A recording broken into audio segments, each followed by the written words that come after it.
पाकिस्तान ने गजा में इमदाद, अद्वियात और ईंधन की फराहमी को बिला तातुल यकीनी बनाने का मुतालबा किया है।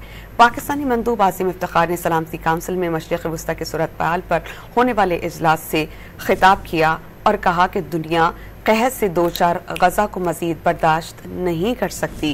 गजा में भूख के बायस फ़लस्तीनियों की अमवात रिपोर्ट हो रही हैं। खित्ते में क़याम अमन के लिए इसराइली कब्जे का खात्मा ज़रूरी है।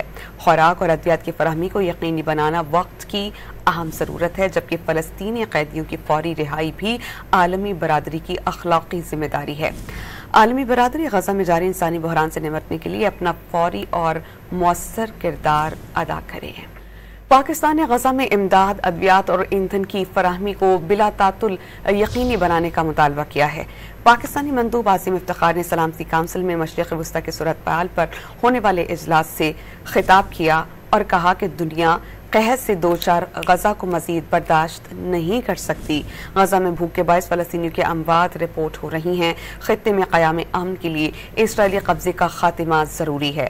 खुराक और अद्वियात की फराहमी को यकीनी बनाना वक्त की अहम ज़रूरत है, जबकि फ़लस्तीनी कैदियों की फौरी रिहाई भी आलमी बरादरी की अखलाकी जिम्मेदारी है।